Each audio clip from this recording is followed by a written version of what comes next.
Hey, folks, welcome to InTheMoneyStocks.com's live trading action video. My name is Gareth Soloway, Chief Market Strategist here. Today's date is Wednesday, March 7th, 2018. Well, folks, take a look at Netflix today.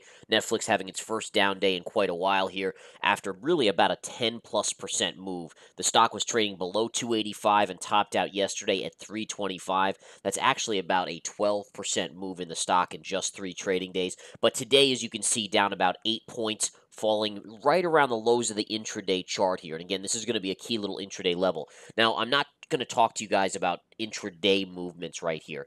Why I'm doing this video is to talk about valuation and why I am short Netflix. And again, the bottom line is you just have to look at it in terms of reality. So oftentimes stocks, and we've seen this in other stocks, get kind of out of whack in terms of reality because it becomes a cult following. It becomes something that's greed and hyped up so much. And we've seen it on stocks, especially in December and January of this past year, where stocks just got ridiculously priced. And then all of a sudden we saw them coming in sharply over the last 1 month period. In my opinion, you're seeing that exact same thing. You see Netflix falling as we speak, breaking the low of the day. The reason why this is so overdone is because just look at it on a common sense reality base. Let's go to the monthly chart here. Look at the monthly chart. All right. Look at the last 3 months. 1, 2, 3. This is a 3-bar surge. If you know the methodology, you know stocks usually top out on a 3-bar surge. Notice how dramatic it's been. In the last 3 months, this stock was trading literally at about $190, and it just hit 325 yesterday. So, I mean, think about that logically. Think about how nutty that is. And we're not talking about a mid cap or a small cap here. This is one of the largest companies in the world now. It's got a market cap of over 125 billion.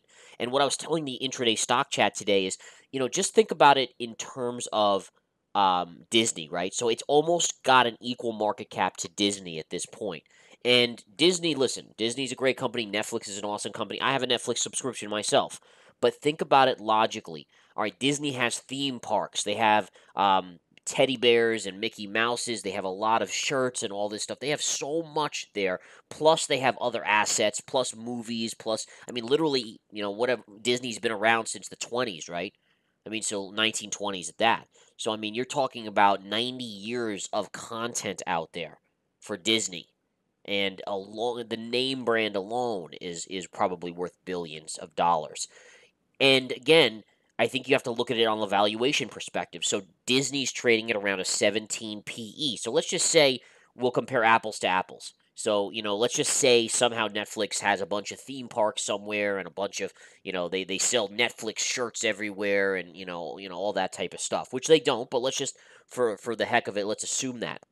Well, then Netflix is trading currently at 100 PE. So if they were apples to apples, Netflix would still be overbought. But Netflix doesn't have those assets. Now, listen, again, I love Netflix. Netflix is awesome, but it's a pure and simple content company. And to be trading at this PE ratio at a market cap equal to almost Disney, and it's not quite Disney, but it's almost there, to me is insane. Absolutely insane. And listen, people will hate on me because they love, they get addicted to stocks. And I'm a trader. I go long and short stocks. If Netflix fell back to, 200, I'd be a buyer of it, So, I mean, it doesn't matter to me ultimately. It's just a trade. But that's why I'm short up here, is because the valuation makes no sense. We're entering a phase in the market where it's a lot different. It's not kind of a buy everything, nonstop buy up market. Eventually, Netflix in reality will come back to a head, and you'll see this thing back off. And I think, again, I think an $80 million market cap is reasonable, but not 125. You got to get a PE of, 50 or below on it, in my opinion. If Disney's trading at 17, give it, all right, so give the growth of Netflix a little bit of a priority there. Give it 50 PE, but there's no way it should be trading over 100 PE.